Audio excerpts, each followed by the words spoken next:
Thank you. I'm Laura. I'm from Ohio State. I have no disclosures or conflicts of interest. So some of the things that we're going to be talking about today are what is diastology, why is it important, how do we as sonographers use echo to assess diastolic heart function, and what's the outlook for patients that have been diagnosed with diastolic heart failure. So the assessment of LV diastolic function helps the clinician distinguish between heart failure and other causes, other pulmonary diseases that result in shortness of breath. Half of the patients with a new diagnosis of heart failure have normal or near normal ejection fractions. This is referred to as diastolic heart failure or heart failure with preserved EF. Fast click. The LV performance, as we all know, depends on its ability to cycle between two states: a compliant chamber and diastole that allows the LV to fill from low LA pressures, and a stiff chamber and systole that ejects the stroke volume at arterial pressures. What is diastolic dysfunction? It's a decline in performance of one or both ventricles during diastole. It can result in elevated filling pressures. It's present in over 25% of adults over the age of 40 and is the primary cause of approximately half of all new heart failure cases. So what causes it? Age, as we know. So age, it causes degenerative changes that increase stiffness and mass. It also causes a decrease in LV distensibility that it leads to an increase in LA pressure and size, hypertension, hypertrophy, coronary artery disease, cardiomyopathy, restrictive physiology, pericardial constriction. It can be secondary to another disease like hypertension or an infiltrative process, but it's not always. Systolic dysfunction can be present, but again, not always. So what's our target population? What are we going to be looking for in the medical record? Anybody with any of the previously mentioned pathologies: chronic kidney disease, heart transplant patients, stroke patients, palpitations. Anybody who has, if you see shortness of breath, particularly with exertion, you're going to want to do a full comprehensive diastolic exam. So what might we see? We might see, all of these indicate increases in left ventricular filling pressures. These are going to be primarily seen with advanced diastolic dysfunction, grades 3 and grade 4. You might see an enlarged LA with no other explanation, an E to A ratio of greater than 1.5, a mitral decel time of less than 150 milliseconds, pulmonary vein SB of less than 40%, a pulmonary vein A-wave reversal velocity of greater than 35 centimeters per second, pulmonary vein A-wave reversal velocity duration greater than the mitral A-wave duration by greater than 30 milliseconds, an E to E prime of greater than 15, the color end-mode flow propagation velocity of less than 40 centimeters per second, and the E propagation velocity of greater than 1.5. So anytime you suspect diastolic dysfunction, you're going to want to assess LA volumes, vein flows, tissue Doppler, pulmonary vein flow, IVRT measurement, and color end mode. So how do we do all these things? So let's start with LA volumes. An increase in LA size and volume with no other explanation leads us to suspect that there's a decrease in diastolic performance. So the relationship between the LA remodeling and diastolic dysfunction, it shows the cumulative effects of filling pressures over time. The ability of the LA to transfer blood to the LV defines LV filling. So how do we do it? Without including the pulmonary veins in the 4 or the left atrial appendage in the 2, you'll trace from the lateral annulus to the medial annulus and ventricular systole. Anything greater than 34 milliliters per meter squared indicates an increased left atrial size. And as Mike said, you really need to take into account what the patient's body surface area is, because it is indexed to the body surface area. So it can be seen in normal patients. It can also be seen in athletes. Maybe if somebody's in a high cardiac output state, you might see an increased LA size. So it is important to know your patient while you're doing this. We'll move on to LV inflows. This is the single most important parameter when assessing diastolic dysfunction. So using the apical 4 chamber, you'll put your pulse wave cursor right at the tips of the mitral valve leaflets.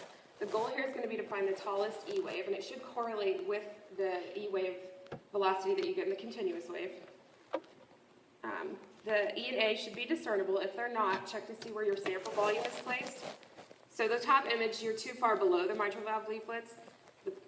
The the bottom image are too far above the mitral valve leaflet tip, so you want to move down and go just right to the tips of the mitral valve leaflets. So what you want to have a discernible E and A. You want to optimize the wall filter and the spectral gain so you have a nice envelope. If you suspect pericardial constriction, decrease the sweep speed to 25 centimeters per second. Assess for respiratory variation.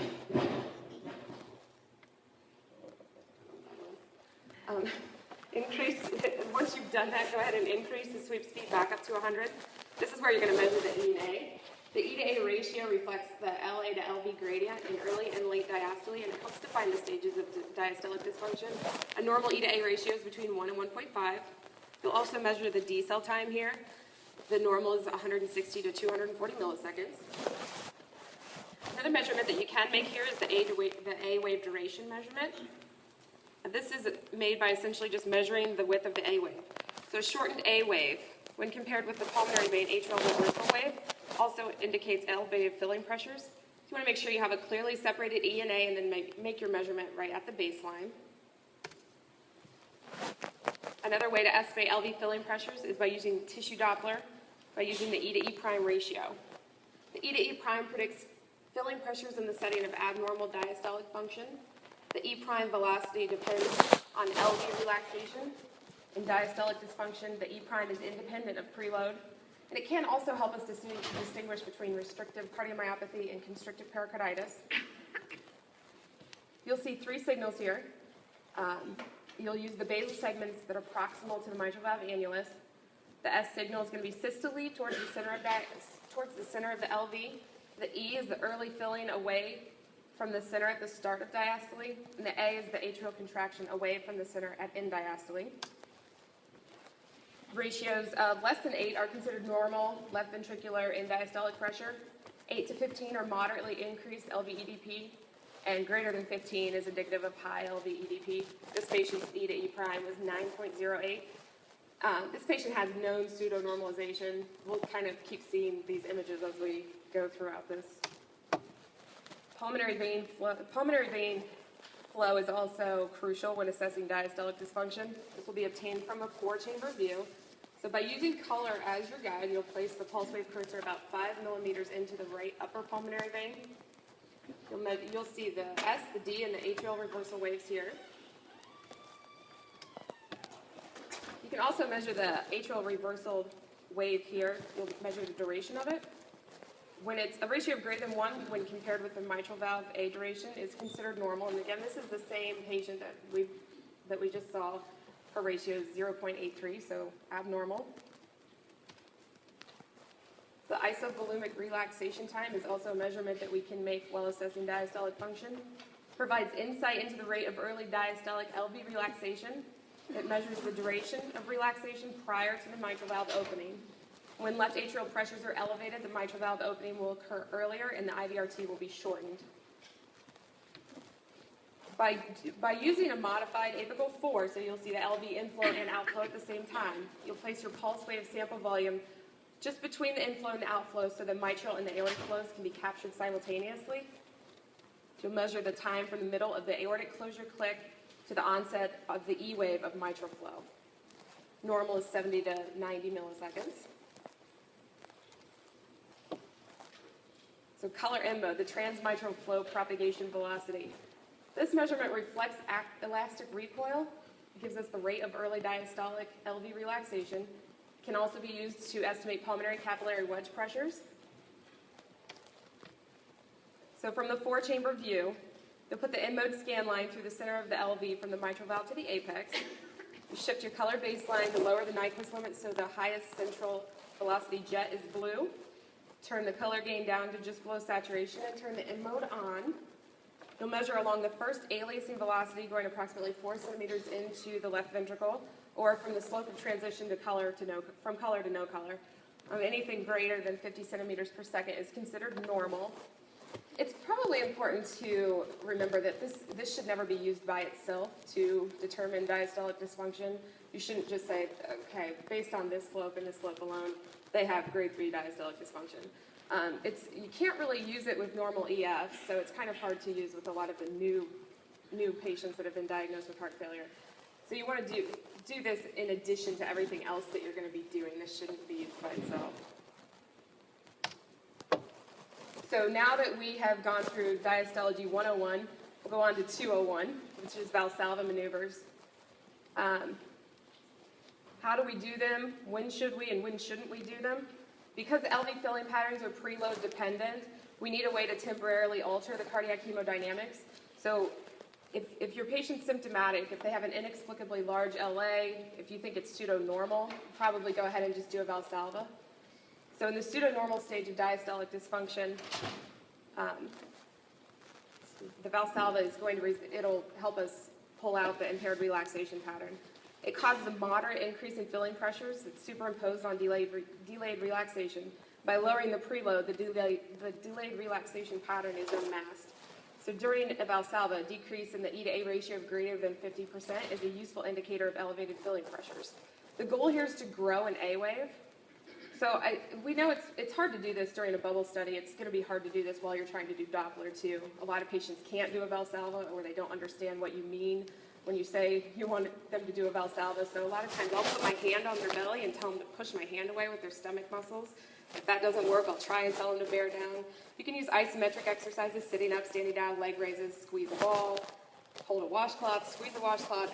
But we all know that doing these things while you're trying to do the echo, while you're trying to get good Doppler, does not always work out very well. So don't be discouraged if this doesn't work. This patient, this was the first time I ever tried it. So I'm at 100%. It worked for me. It was hard to do it though, so it's rare that it works, I think. So what happens if they don't have an A wave or if they have MS? There are still some values that we can use to assess diastolic function in patients that have sinus tachycardia, AFib, mitral valve disease, hypertrophic cardiomyopathy. So in sinus tachycardia, we're going to see fusion of the E and A waves. There's an increased A wave velocity. The E to E prime retains its ability to predict LV filling pressures. Patients with atrial fibrillation, which most of us see all the time, probably a third of our patients have AFib. We know that there's no A wave. There's going to be beat-to-beat variability. You can still use the D cell time. It correlates moderately with filling pressures.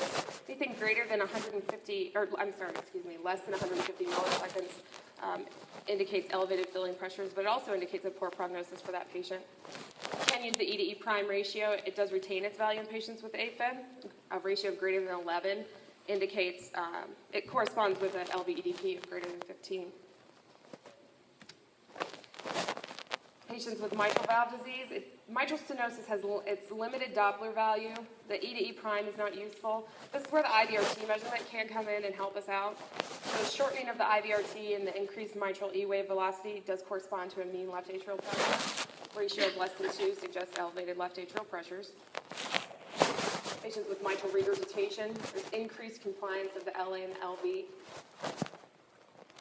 There's a high E wave velocity, so a high LA-LV gradient in early diastole.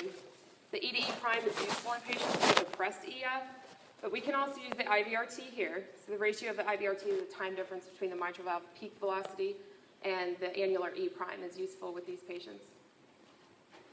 So hypertrophic cardiomyopathies presents us with a few different problems. We can't use the E to A, we can't use the E to E prime, we can't use the mitral D cell time. So this is where you can use your A wave duration from both the pulmonary vein and the mitral inflow. So the time difference between the mitral A wave duration and the pulmonary venous A wave duration correlates best with filling pressure. You can also use the pulmonary artery pressure. You can use the left atrial volumes, but this is very difficult to assess. So prognosis for these patients. Because they're so preload dependent, it's the volume dependent, it's critical to manage their preload. The morbidity rate is nearly the same for patients